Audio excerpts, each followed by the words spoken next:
Hi எல்லாருக்கும் வணக்கங்க. இப்போ நம்ம பார்க்க போகிறது 6th ஸ்டாண்டர்ட் நியூ தமிழ் புக்கில் இருக்கக்கூடிய இலக்கணம். இலக்கணமில் இது வந்து செகண்ட் டாபிக், அதாவது இயல் 2 முதல் எழுத்தும் சார்பெழுத்தும்.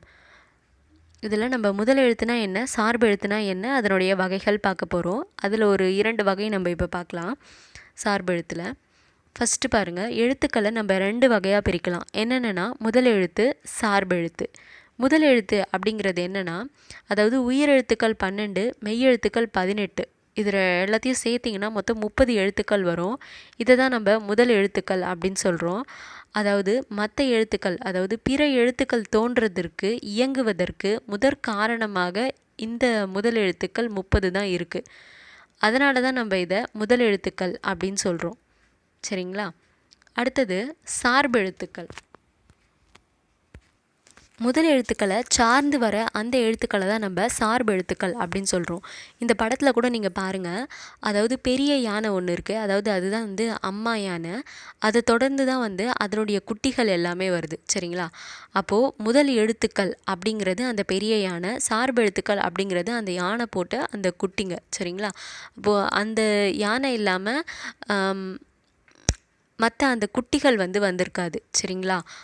அதனால் அந்த குட்டிகள் எல்லாமே அந்த அம்மாவை தான் சார்ந்திருக்கு. அதுபோல தான் இந்த சார்பு எழுத்துக்கள் அப்படிங்கிறது முதல் எழுத்தை சார்ந்து தான் வந்து வருமே.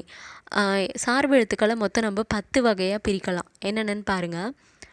உயிர்மெய், ஆயுதம், உயிரெழபடை, ஒற்றளபடை, குற்றியலிகரம், குற்றியலுகரம், ஐகார குறுக்கம், ஔகார குறுக்கம், மகர குறுக்கம், ஆயுத குறுக்கம், மொத்தம் வந்து 10 வகை.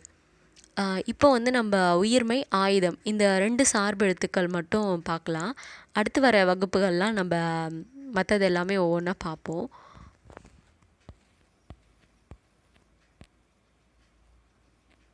உயிர்மை பாருங்கள். ஆல்ரெடி நம்ம உயிர்மை எழுத்துக்கள் எப்படி பிறக்கும் அப்படிங்கிறத பார்த்துருப்போம். மெய்யெழுத்துக்களும் உயிரெழுத்துக்களும் ஒன்றோடு ஒன்று சேர்வதால் தான் நம்மளுக்கு உயிர்மை எழுத்துக்கள் அப்படின்னு ஒன்று தோன்றுது.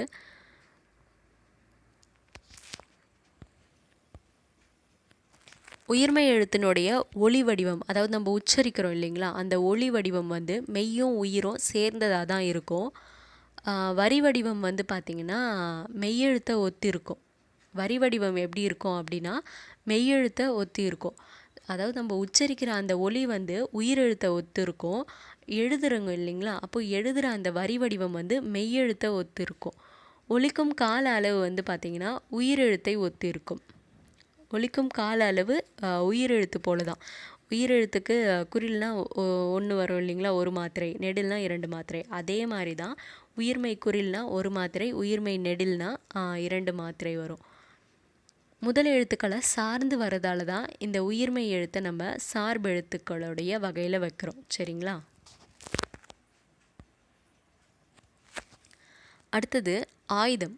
ஆயுத எழுத்து 3 புள்ளிகளை உடைய இந்த தனித்துவ வடிவம் பெற்றது தான் ஆயுத எழுத்து. 3 புள்ளிகள், 3 புள்ளி வைக்கிறோம் இல்லைங்களா, அக்கு, 3 புள்ளிகளை உடைய தனித்த வடிவம் பெற்றது ஆயுத எழுத்து. முப்புள்ளி, முப்பாற்புள்ளி, தனிநிலை அப்படின்னு சொல்லிட்டு வேறு வேறு பெயர்களும் வந்து ஆயுத எழுத்தான அக்குக்கு உண்டு.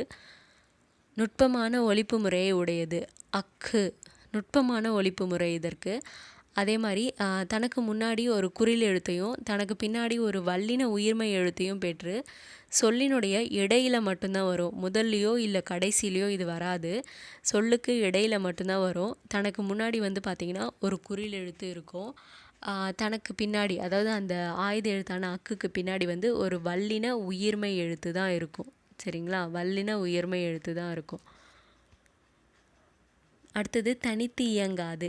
தனித்து இயங்காது இந்த ஆயுத எழுத்து, சார்ந்து தான் இயங்கும். முதல் எழுத்துக்களாகிய உயிரையும் மெய்யையும் சார்ந்து இயங்குறதால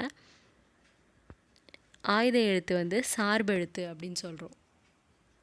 முதல் எழுத்துக்களாகிய உயிரையும் மெய்யையும் சார்ந்து இயங்குவதால் ஆயுத எழுத்து ஒரு சார்பெழுத்து. முதல் எழுத்துனா என்னென்னு பார்த்தோம். அதே மாதிரி சார்பெழுத்துடைய 10 வகைகள் பார்த்துட்டு அதில் 2 வகை நம்ம எக்ஸ்பிளைன்டாக பார்த்துட்டோம்.